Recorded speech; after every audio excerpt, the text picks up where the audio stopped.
হুম, আসসালামু আলাইকুম। কি অবস্থা সবার? কেমন আছো তোমরা সবাই? আশা করছি সবাই ভালো আছো এবং সুস্থ আছো। তো ভাই আমি এই মাত্র ফার্স্ট ভিডিওটা কমপ্লিট করলাম এবং আবার এখনই সেকেন্ড ভিডিও আপলোড দিব। সো যেহেতু আমার টাইম নেই, আমার একদিনে ভিডিওগুলো শুট করতে হবে। সো এখন বাজে অলমোস্ট রাতে কয়টা, আমি একটু তোমাদেরকে টাইমটা দেখাই। আমার অন্য একটা ফোনেই দেখাই, ল্যাপটপে দেখাইতে পারি।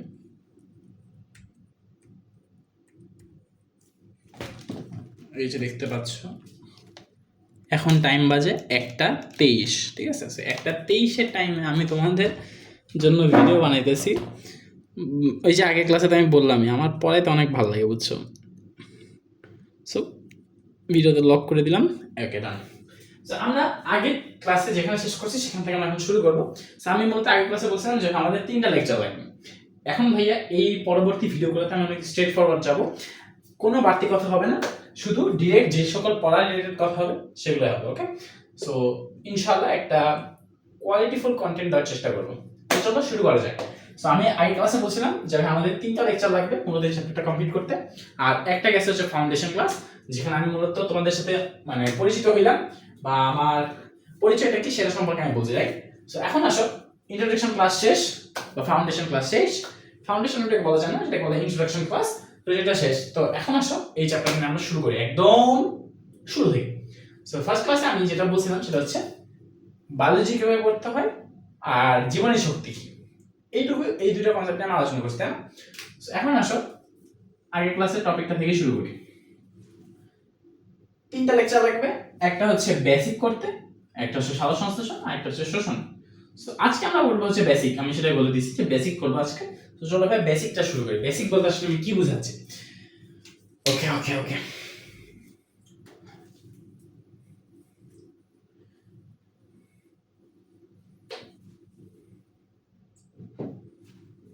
কালকে আমরা বলছিলাম একটা কথা, মনে আছে? যে আমরা কালকে কি বলছিলাম বলতো ভাইয়া? আমরা একটু বলছিলাম যে এই যে জীবনী শক্তি, এটাকে আসলে কি বলে? এই জীবনী শক্তিটা কাকে বলে বলতো? আমাদের দেহ, আমাদের লাইফ বা জীবন যেটা বলো না কেন, আমাদের লাইফ বা জীবন চলার জন্য অসংখ্য বিক্রিয়া সংঘটিত হয়। এই বিক্রিয়া সংঘটিত হওয়ার জন্য অনেক পরিমাণ শক্তির প্রয়োজন হয়। এই শক্তির প্রয়োজনটাকে বলা হয় জীবনী শক্তি বা বায়ো এনার্জেটিক্স। এই যে জীবনী শক্তি, বায়োলজিতে শক্তি যে পরিমাপ করা হয় না, যেমন রাসায়নিকে বা কেমিস্ট্রিতে যে তোমার কি করা হয়, পদার্থ পরিমাণটা একক কি বলতো? মোল না? সেখানে সবকিছু কেমিক্যাল যে জিনিসপাতিগুলো আছে সেগুলো সব মোল দিয়ে পরিমাপ করা হয়। তো বায়োলজিতে শক্তিকে এটিপি দ্বারা পরিমাপ করা হয়। কি দিয়ে? এটিপি দ্বারা। আচ্ছা, এই এটিপি জিনিসটা কি এটা আমরা ডিটেইলসে জানবো, এখনই জানবো, এই লেকচারে জানবো, ঠিক আছে? সো এটিপি দ্বারা আগের ক্লাসে একটু মনে হয় বলছিলাম নাকি এটিপি ওয়ার্ডটা ইউজ করছিলাম, বাট আমি বলি না কি জিনিসটা। সো এই এটিপি দ্বারা তোমার হচ্ছে শক্তি পরিমাপ করা হয়, যে এত এটিপি এত এটিপি, তোমরা সামনে যে দেখতে পারবা। আর যারা পড়ছো তারা তো জানেই, তো যারা পড়ো না তাদের জন্য এই জিনিসটা বলতেছি, এটিপি কি সামনে যে জানবা, ঠিক আছে?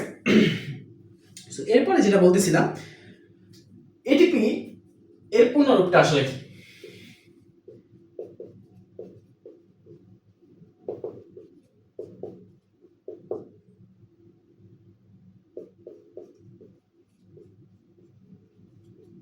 কি লিখলাম? Adenosine triphosphate. আচ্ছা আচ্ছা, এই অ্যাডিনোসিন ট্রাইফসফেট এখন আমি এটা মুখস্থ রাখবো না? মুখস্থ কেন রাখবা ভাইয়া? আমি আছি যেখানে সেখানে তোমার মুখস্থ রাখা, হ্যাঁ রাখবা। কিভাবে রাখবা? বুঝে। এই অ্যাডিনোসিন ট্রাইফসফেট ভাইয়া মুখস্থ করে রেখো, এটিপি এটিপি এটিপি মানে অ্যাডিনোসিন ট্রাইফসফেট না, এভাবে মুখস্থ করাবো না আমি তোমাকে। তো কিভাবে মুখস্থ করাবো আসো দেখাই। কিভাবে মুখস্থ করাবো আসো দেখাই। এটিপি জিনিসটা কি আশা করে বোঝা গেছে? এই কে বললো রে বুঝছি না, এটিপি তো এখনো বুঝাইনি, আমি শুধু বলছি পূর্ণরূপটা কি, ঠিক আছে? সো আসো আমরা প্রথমে এটিপি জিনিসটা আসলে কি সেটা আসলে বোঝার চেষ্টা করি, ঠিক আছে? একদম এখন আমরা কি বলবো? ATP basic. নাম লেখো এটিপি বেসিক। কি বেসিক? ATP basic. খুবই অদ্ভুত নাম দিলাম, এটিপি বেসিক। এখন এটিপি বেসিক বলতে আসলে কি? তুই নীল কালি ইউজ করতেছি ভাই, কালো কালি ইউজ করি, যে কালো মার্কার গেল ওয়েট।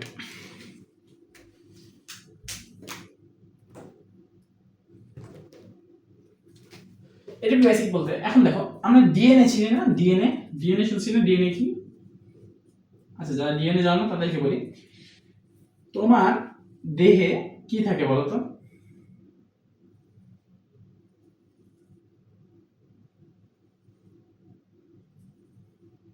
এটা একটা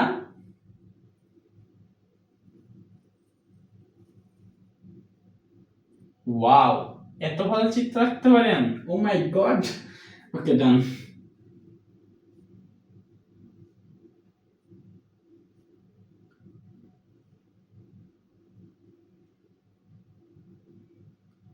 যারা এটা চ্যাপ্টার 2 তে পড়ে আসার কথা, কিন্তু আমি কিন্তু বলতেছি এটা কি আঁকতেছি, যারা বোঝা তারা তো বুঝে গেছে, যারা বুঝো নাই তারা ভাইয়া চ্যাপ্টার 2 টা পড়ো নাই।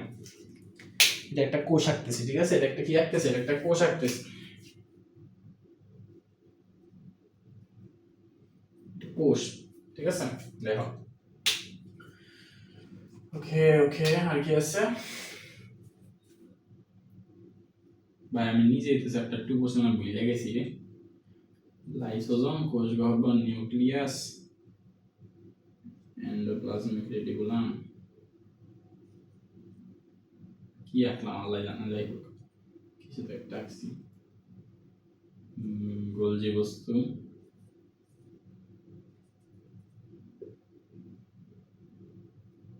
স্টিট,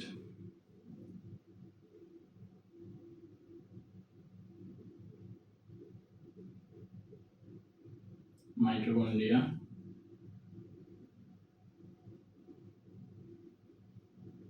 মাইটোকন্ড্রিয়া, এটা হচ্ছে কি? সাইটোপ্লাজম, সরি প্রোটোপ্লাজম, ঠিক আছে? নিউক্লিওপ্লাজম, ঠিক আছে? মূল কথা এটা। তো এটা হচ্ছে পুরো একটা কি, এটা হচ্ছে একটা প্রাণী কোষ না উদ্ভিদ কোষ বলতো?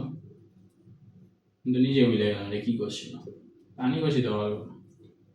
আল্লাহ মাফ করো, চ্যাপ্টার 2 বহুদিন ধরে পড়ি না ভাই, আমি বুঝে গেছি।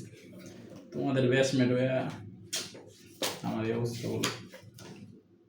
উদ্ভিদ কোষ দেখছো? আল্লাহ আমার মেলাও, এটা উদ্ভিদ কোষ। See see see. আচ্ছা ঠিক আছে, সরি, এটা তো এই চ্যাপ্টারে না ভাই, ভুল গেলে ভাই বলিস না ভাই প্লিজ। আচ্ছা, এটার নাম কি? উদ্ভিদ কোষ।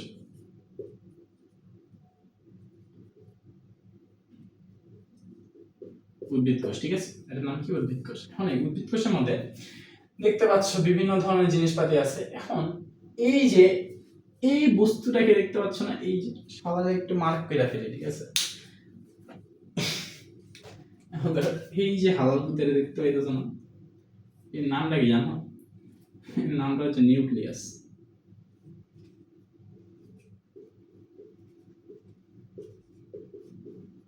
কি নাম? নিউক্লিয়াস।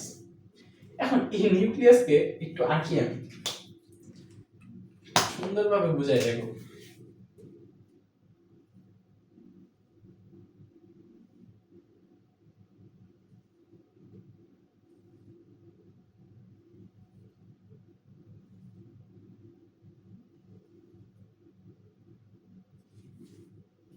এইখানে আবার ক্রোমাটিন তন্তুটা সাদা দিই, মানে সরি সবুজ দিয়ে আসো, সরি ক্রোমাটিন তন্তু বলতেছি, দেখি এর নাম হচ্ছে নিউক্লিওলাস। আর ক্রোমাটিন তন্তু যেটা আছে ওটা একটু কালো কালার দিয়ে,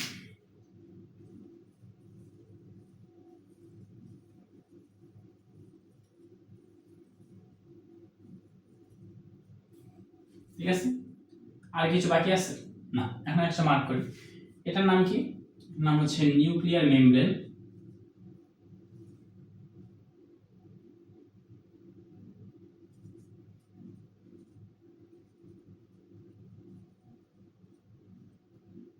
মেমব্রেন বানান যে কি আল্লাহ জানে। নিউক্লিয়ার মেমব্রেন, এর নাম কি? এর নাম হচ্ছে নিউক্লিয়ার রন্ধ্র, বা ইংলিশটা আমরা ভুলে গেছি।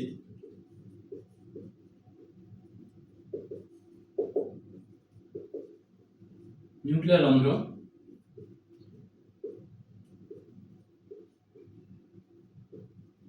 নিউক্লিওলাস। ক্রোমাটিন তন্তু,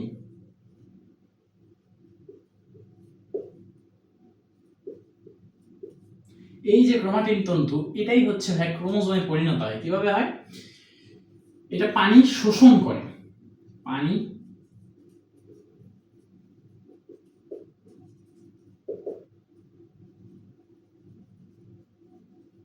ক্রোমোজোমে পরিণত হয়। পানি শোষণ করে যখন ক্রোমোজোমে পরিণত হয় তখন এই যে শেপটা আছে না, এই শেপটা দেখতে হয় কিছুটা এরকম। কিরকম হয়? এরকম। আচ্ছা একটু বড় করে রাখি যাতে একটু বুঝতে পারো। এটার নাম কি ভাই? এর নামটা তো দিলাম না। নিউক্লিয়াস।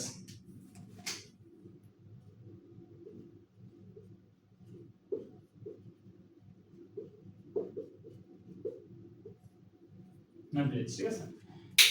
এখন দেখো এখানে যেটা বলতেছিলাম, হ্যাঁ ক্রোমাটিন তন্তু, এটা পানি শোষণ করে। পানি শোষণ করে, দেখো এটা এখানে লিখে রাখি যে পানি শোষণ।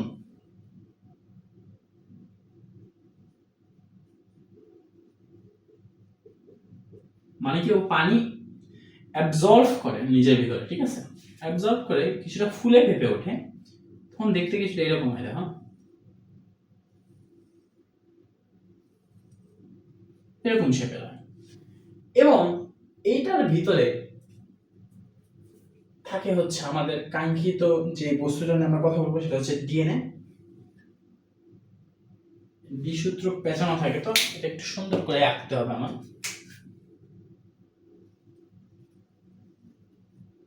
বাইরে যায় না এটা, ঠিক আছে? দেখোই যায় না, বাইরে যায় না। সেটা ভিতরে থাকে হচ্ছে ডিএনএ। কি আঁকলাম আল্লাহ জানে, চিত্রটা অনেক বাজে হয়েছে যেটা বুঝতেছি। সো এই ডিএনএ ভিতরে এখানে থাকে হচ্ছে নিউক্লিওটাইড। একাধিক নিউক্লিওটাইড মিলে থাকে দেখে এটার ভিতরে বলা হয় পলিনিউক্লিওটাইড, ঠিক আছে? সো এগুলো বলা হয়, এই যে এই টাক্কারগুলো বলা হয় নিউক্লিওটাইড, ঠিক আছে? এইটা কি বলা হয়? পুরোটা এই যে নীল কালিগুলোকে বলা হয় যে ডিএনএ, তাই না? আমি বললাম ডিএনএ। এই ডিএনএ এর ভিতরে পলিনিউক্লিওটাইড থাকে। এই ডিএনএ স্ট্রাকচারটা আবার কি রকম? আসো আঁকি ডিএনএ স্ট্রাকচারটা কি। কালো মার্কার লাগবে আরেকটা। কালো মার্কার কোথায়? আহারি, এটা তো আমার এখন ভিডিও নড়ে যাবে। ওয়েট, আল্লাহ,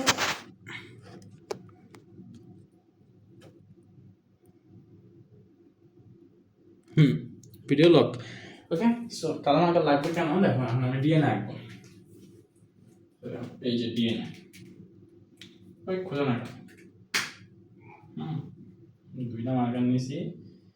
একটা মাখন মার্কার ডিএনএ আঁকবো, খালি চায় চায় দেখবা, ঠিক আছে? এই তারা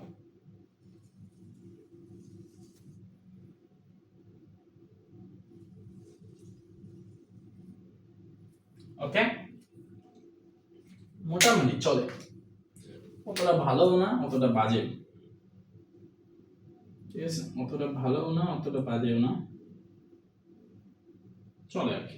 ওকে, তো এটা হচ্ছে একটা ডিএনএ ডাবল হেলিক্স গঠন। প্রথমটা হচ্ছে এক সূত্র, এটা এক সাইডের সূত্র আর এটা হচ্ছে আরেক সাইডের সূত্র। ওকে ওকে ওকে ওকে, এর ভিতরে থাকে কি? নিউক্লিওটাইড। ডিএনএ যারা করছে 5টা করে নিউক্লিওটাইড থাকে, 1 2 3 4 5। আর একটা পুনঃঘনন হচ্ছে 1 2 3 4 5। এই যে এইখান থেকে এটা হচ্ছে একটা পুনঃঘনন, এর ভিতরে 10টা নিউক্লিওটাইড থাকে। এরকম বিশাল বড়, তো ওর মধ্যে অনেকগুলো নিউক্লিওটাইড থাকে। সো এই নিউক্লিওটাইড নিয়ে আসলে কথা, ডিএনএটা আসলে গঠিত কিরকম? আমি যদি মেন যে স্ট্রাকচারটা আঁকতে চাই, মানে নিউক্লিওটাইড বলতে আসলে কিরকম ভাবে আমি দেখাতে চাচ্ছি, সেটা হচ্ছে এরকম দেখতে হবে। দাঁড়াও, হইল না, এরকম ভাবে এসে, হ্যাঁ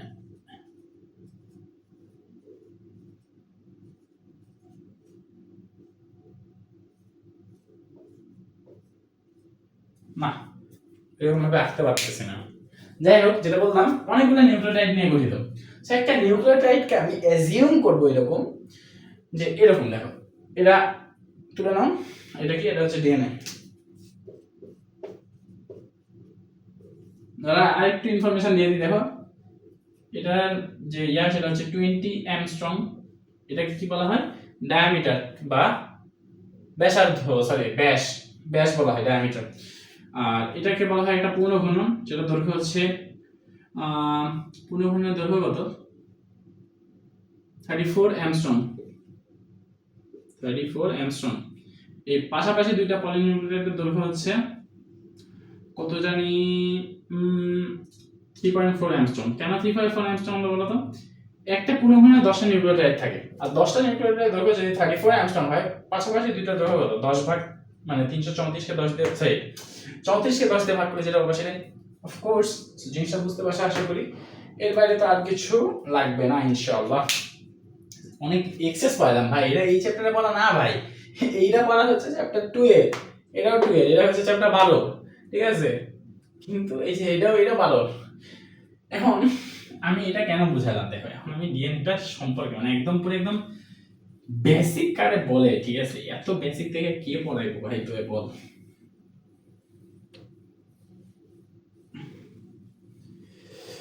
ওকে ওকে ওকে, সো ডিএনএ কি আমরা বুঝছি না? ডিএনএ থাকে, ডিএনএ কি করে? তো বৈশিষ্ট্য বহন করে, ঠিক আছে? ডিএনএ মূলত বৈশিষ্ট্য বহন করে, জিন তোর বৈশিষ্ট্য বহন করে। তখন আমরা দেখি ডিএনএ একটা নির্দিষ্ট একটা স্পেসিফিক জায়গায় জিন থাকে, ঠিক আছে? ওটা বৈশিষ্ট্য বহন করে। সো ওইসবের দিকে আমরা যাচ্ছি না, এই চ্যাপ্টারে পড়া না। সো এটিপি নিয়ে চ্যাপ্টারে পড়া, তাই না? সো এটিপি নিয়ে কথা বলবো, শুধু বাইরের দিকে চলে যায়, ঠিক আছে? মানে আমার মাইন্ডটা খালি ডাইভার্স হয়ে যায়, সো যার কারণে সবচেয়ে বেশি সমস্যা হয়। এখন দেখ, জীবনের শক্তি নিয়ে কথা বলতেছিলাম, আমরা কি নিয়ে লেখাতে চেয়েছিলাম? DNA DNA DNA DNA DNA, হ্যাঁ ওকে, হ্যাঁ আমরা বলছিলাম যে ডিএনএ হচ্ছে পলিনিউক্লিওটাইড দিয়ে গঠিত। ধরলাম এরকম একটা পলিনিউক্লিওটাইড, মানে কি এটা একটা নিউক্লিওটাইড, এটা একটা নিউক্লিওটাইড, এটা একটা নিউক্লিওটাইড, এটা একটা নিউক্লিওটাইড, এটা একটা নিউক্লিওটাইড, এরকম এরকম হাজার হাজার নিউক্লিওটাইড দিয়ে এটা একটা সূত্র, এটা একটা সূত্র, এটা একটা সূত্র, না? এই দুটো সূত্র কম্বাইন করে কি হয়? মার্জ করে তৈরি হয় হচ্ছে ডিএনএ। এটার ভিতরে এই এক একটাকে বলা হয় কি? নিউক্লিওটাইড, তাই না?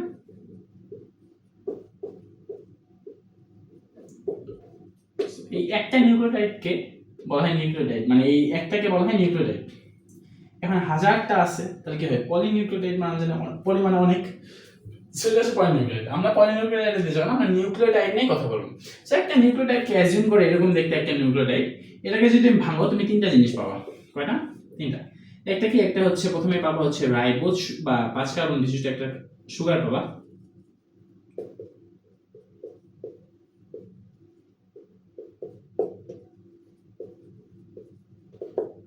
তারপরে পাবা হচ্ছে আর কি পাবা বলো তো? নাইট্রোজেনাস বেস পাবা।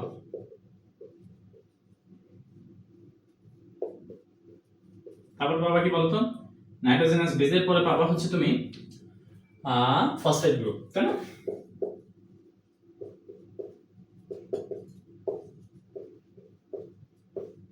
ফসফেট গ্রুপ পাবা, এই তিনটা জিনিস পাবা। তিনটা আবার কি জিনিস ভাই?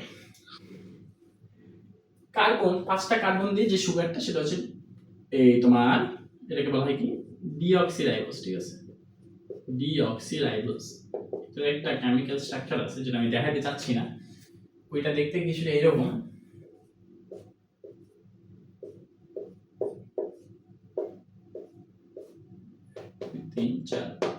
এরকম একটা স্ট্রাকচার, এরকম হাইড্রোজেনের জন্য ওএইচ দিয়ে ওখান থেকে একটা ওএইচ নাই হয়ে যায়, এই জন্য ডিঅক্সিরাইবোজ বলা হয়। ডি মানে বাদ দেওয়া।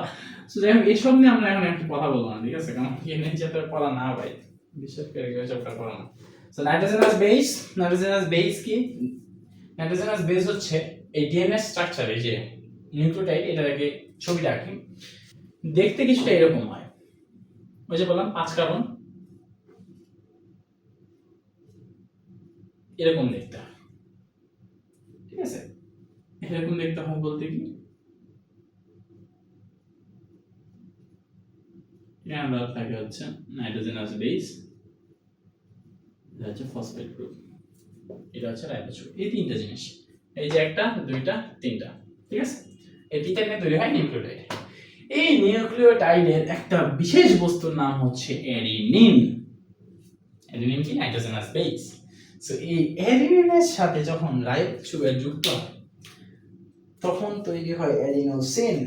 এখন এসব যুক্ত কেন করতেছি? ওই যে ATP basic, ATP build up করবো আমরা এখন। সো এই যে একটা নিউক্লিওটাইড, এটাকে এখন কি করবো আমরা? ভাঙবো। আসলে কি ভাঙি, কিভাবে ভাঙা যায়, কিভাবে ভাঙা যায় আসলে ভাঙি। একটা অ্যাডিনিন দেখতে এরকম। আচ্ছা, এই যে নাইট্রোজেনাস বেস সম্পর্কে যেটা বলতেছিলাম না, নাইট্রোজেনাস বেস হচ্ছে এরকম, দেখো আমি বলি।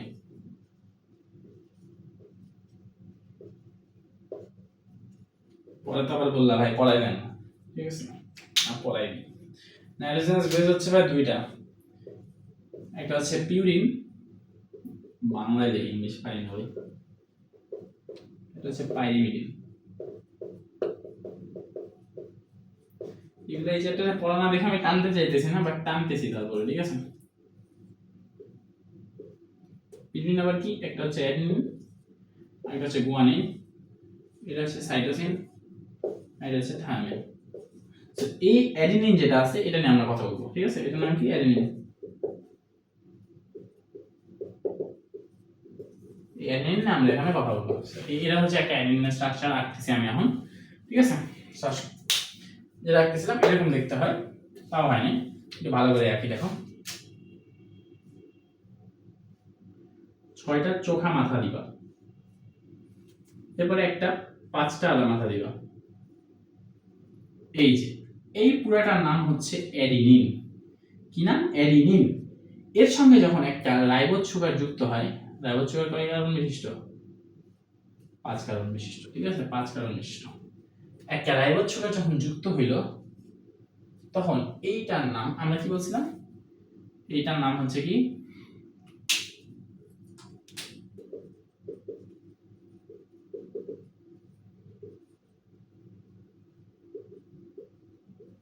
রাইবোজ সুগার যুক্ত হইল, যুক্ত হয়ে কি হলো বলতো, এটার নাম হচ্ছে অ্যাডিনোসাইন। অ্যাডিনোসাইন না, অ্যাডিনোসিন, অ্যাডিনোসিন, ঠিক আছে। এরপরে যখন তুমি এর সাথে যুক্ত করবা একটা ফসফেট গ্রুপ, তখন এইটার নাম হয়ে যাবে AMP বা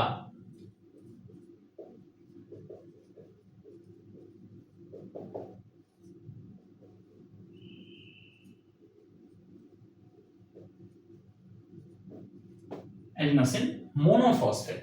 মোনো মানে আমরা জানি এক, তার মানে কি, একটা অ্যাডিনোসিনের সাথে একটা ফসফেট গ্রুপ যুক্ত হয়েছে। এবার কি কেউ ভুলবা, একটা অ্যাডিনোসিনের সাথে একটা মোনোফসফেট যুক্ত হয়েছে, মানে একটা মোনো মানে কি একটা ফসফেট যুক্ত হয়েছে থেকে অ্যাডিনোসিন মোনোফসফেট। এখন যারা চালাক তারা আমাকে বলতো যখন দুইটা ফসফেট গ্রুপ যুক্ত হবে তখন কি হবে, দুইয়ের বায়োলজিক্যাল নাম কি বলতো, ডাই অ্যাডিনোসিন ডাইফসফেট। এখন যে তিনটা হইতো, অ্যাডিনোসিন ট্রাইফসফেট। এই অ্যাডিনোসিন ট্রাইফসফেটই হচ্ছে আমার কাঙ্ক্ষিত এটিপি। বোঝা গেল? তাহলে এটিপি স্ট্রাকচারটা দেখতে হবে হচ্ছে এরকম। তাহলে এটিপি স্ট্রাকচারটা কিরকম বোঝা গেছে, আশা করি কনসেপ্টটা একটু হইলেও ক্লিয়ার হয়েছে। ওকে, যদি ক্লিয়ার না হয় ভিডিওটা ব্যাক করে আবার দেখবা, ইনশাআল্লাহ ক্লিয়ার হয়ে যাবে। ওকে, এইটুকু বুঝতে পারছো আশা করি, তাই না? এখন এটিপি স্ট্রাকচার, আমরা এটিপি স্ট্রাকচারটা আরেকবার এঁকে দেখাচ্ছি, ঠিক আছে, সুন্দর করে রাখতে পারি ইনশাআল্লাহ। এটিপি তাহলে কিরকম, প্রথমে একটা অ্যাডিনিন আঁকবো,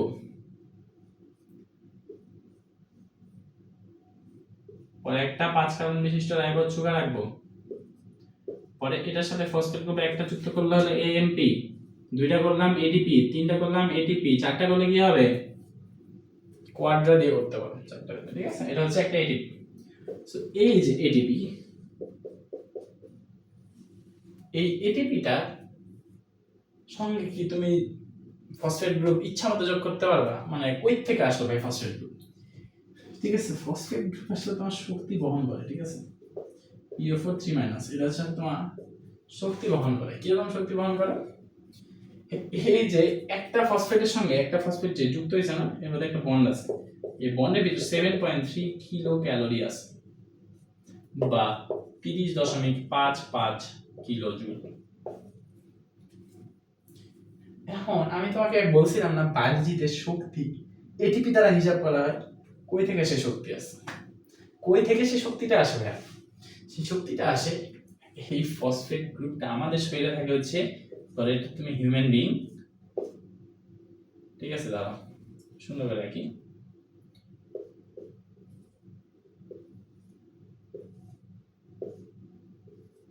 কি আর আল্লাহ জানে, যাই হোক তোমার শরীরের মধ্যে মনে করো এটিপি আছে। তো ধরো এই যে এই জিনিসটা আছে, একটা ফসফেট গ্রুপ ছেড়ে দিবে, তোমার শক্তি প্রয়োজন, ফসফেট গ্রুপ ছেড়ে দিবে আর শক্তি এরকম ভাবে রিলিজ হয়ে ওই কাজে অংশগ্রহণ করবে। কেমন বলো, কেমন বুঝছো? এভাবে আসলে পড়তে হয়, ঠিক আছে, এভাবেই পড়তে হয়। তো বোঝা গেল এই ফসফেট গ্রুপের মধ্যে 7.3 কিলোক্যালোরি শক্তি থাকে। এখন আমরা যে কাজটা করবো সেটা হচ্ছে এটা দেখার চেষ্টা করবে। এর ভিতরে যদি শক্তি জমাই থাকে তাহলে তুমি নিশ্চয়ই এই জিনিসটা বোঝার কথা। দেখো উপরে একটা ছবি আঁকবো,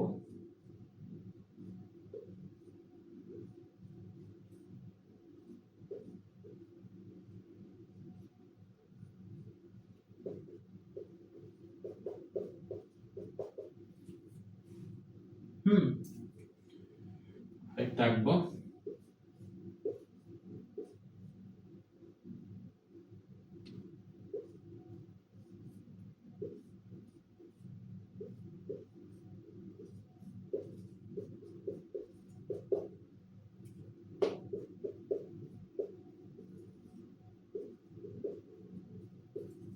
এটিপি, কারণ এটা এডিপি, এটা এটিপি, কারণ কি এখানে দুইটা ফসফেট, এখানে তিনটা ফসফেট।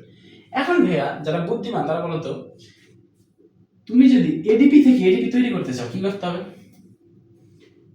তুমি এডিপি থেকে এটিপি তৈরি করতে চাও, তোমার কাছে আমাকে এটিপি আছে, আমি বললাম তুমি তোমার নাম মনে করো এক্স, এই এক্স তুমি হচ্ছে এটিপি তৈরি করে দাও, আমি তোমাকে এটিপি দিলাম। তোমার এটিপি তৈরি করার জন্য কি করতে হবে? একটা ফসফেট গ্রুপ যুক্ত করতে হবে। যুক্ত করার জন্য কি করতে হবে? তোমার কি করতে হবে? 7.3 কিলো ক্যালোরি শক্তি দিতে হবে। কি করতে হবে? দিতে হবে 7.3 কিলো ক্যালোরি শক্তি দিলে গিয়ে তোমার একটা ফসফেট গ্রুপ এখানে যুক্ত হবে। ধরুন একটা ফসফেট গ্রুপ আমি দিছি PO4 মানে দিছি, আর এই যে এরকম স্ট্রাকচার ফর্ম করছে। বাট আমি যে তোমাকে বলি ইব্রাহিম তুমি তোমাকে এটিপি দিলাম, তুমি এটিপি মানে তৈরি করো, তখন কি হবে বলো? তখন কিন্তু তোমার 7.3 কিলো ক্যালোরি শক্তি রিলিজ হবে। কেন রিলিজ হবে? কারণ এই যে ফসফেট গ্রুপটা ছিল না, এদের সাথে কি 7.3 কিলো ক্যালোরি শক্তি দিয়ে বন্ড ছিল, 7.3 কিলো ক্যালোরি দিয়ে বন্ড ছিল, আমি এটাকে ভাঙাই দিলাম, ভাঙাই দিলে কি হবে? এই 7.3 কিলো ক্যালোরি ডু করে উড়ে যাবে। এই 7.3 কিলো ক্যালোরি কোথায় যাবে? তুমি যে কাজটা করতে চাইতেছো না ওই কাজ করতে সে সাহায্য করবে। বুঝতে পারছো? মনে করো তুমি একটা বাক্সকে এখান থেকে এখানে সরাবা, তুমি ইব্রাহিম ধাক্কা দিচ্ছ, ঠিক আছে, এই ধাক্কা দেওয়ার কারণে শক্তি লাগবে, এই শক্তিটা এই 7.3 কিলো ক্যালোরি এখান থেকে পাবো। বুঝতে পারতেছো? তোমার শরীরে মূলত কিভাবে কাজ করে সেটা আমরা আরো ডিটেলসে জানতেছি। ভাই আমার মতো ঘুম ধরছে, বুঝছিস, চরম লেভেলে ঘুম ধরছে। এখন বাজে করে আমি যদি বলি, দেখ 1:51 বাজে, লেজিট আমি তোদেরকে দেখাই, দেখ আমি এত রাত পর্যন্ত জায়গায় ভিডিও বানাইতেছি ভাই, মাথা পুরো হ্যাং মারতেছে। দেখ শক্তি নির্গত হয়, তার মানে কি এখানে আমার শক্তি দিতে হয়। এখন শক্তি আমি পাবো কই থেকে? শক্তি এখানে দিতে হয় না, খাবার থেকে পাই।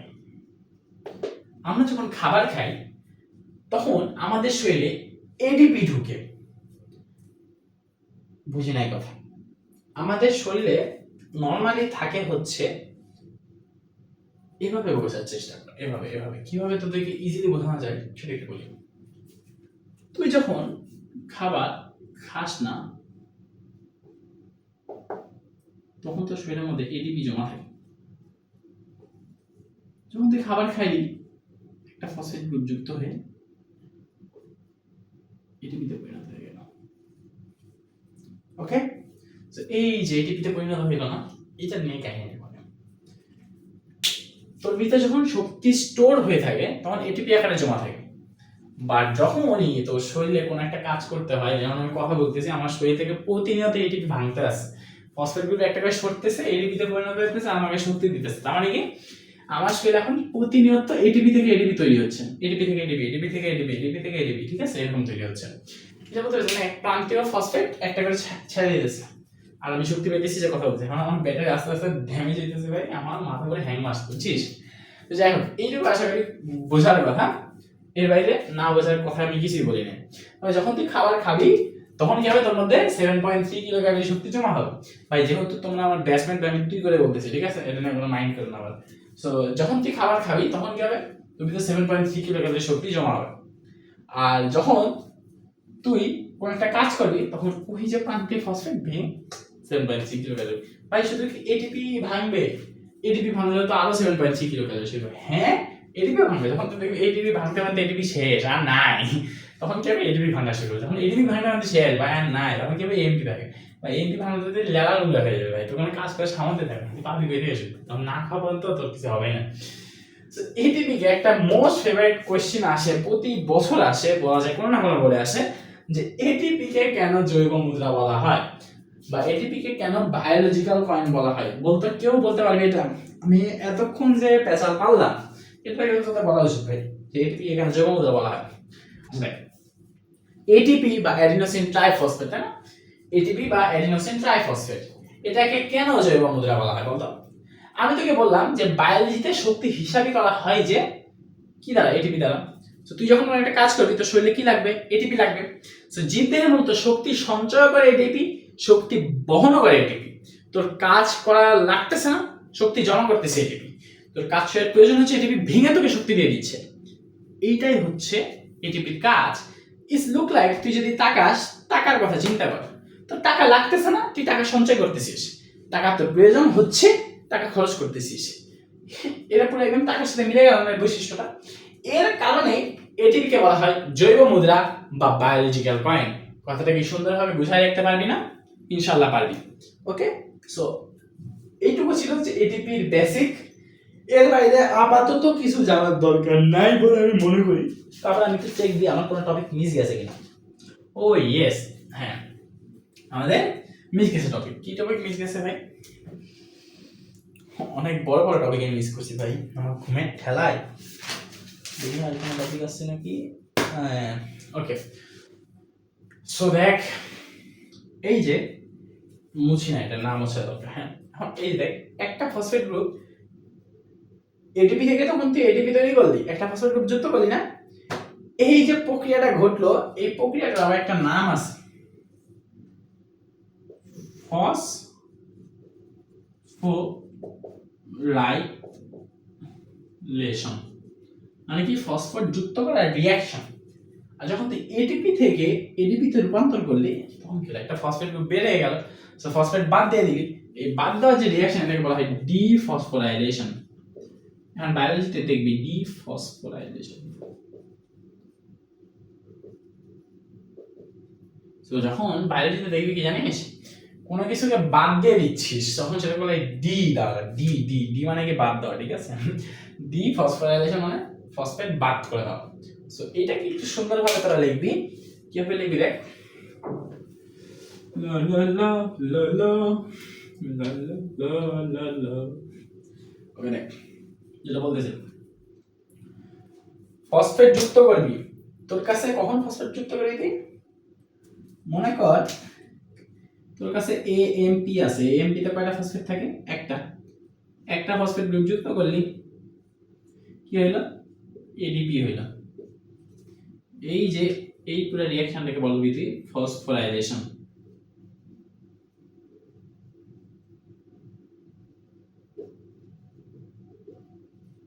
এখন তুই কি করলি, এটার সাথে আরো একটা ফসফেট গ্রুপ যুক্ত করলি, কি হলো? এটিপি হইলো। এইটার নামও কি? ফসফোরাইলেশন। ঠিক আছে? সো এই যে প্রসেসটা,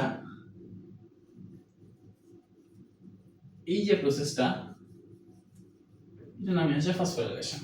ওকে, সো যে প্রক্রিয়ায়, এভাবে বলবি, যে প্রক্রিয়ায় এক অণু এডিপি থেকে এক অণু অজৈব ফসফেট যুক্ত হয়ে, এক অণু এডিপির সঙ্গে এক অণু অজৈব ফসফেট যুক্ত হয়ে এক অণু এটিপি তে পরিণত হয় বা এক অণু এটিপি তৈরি করে, সেই প্রক্রিয়াকে বলা হয় ফসফোরাইলেশন। তাহলে ডিফসফোরাইলেশনটা কি হবে? ঠিক তার উল্টাটা। উল্টাটা কি হবে? যে এটিপি কে তুই ভাঙবি, পাবি কি? এডিপি প্লাস অজৈব ফসফেট। এখন এটাকে ভাই তুই এভাবে লিখবি কেন? এভাবে তুই না লিখে তুই অন্যভাবে লিখতে পারতি। কিভাবে লিখতে পারতি বলতো? একটা এটিপি তার থেকে একটা অজৈব ফসফেট বাদ গেছে তো দিয়েছে এটিপিতে। যে প্রক্রিয়া এখনো এটিপি থেকে এখন অজৈব ফসফেট বাদ দিয়ে এখন এটিপিতে পরিণত করা হয় সেটাকে বলা হয় ডিফসফোরাইলেশন।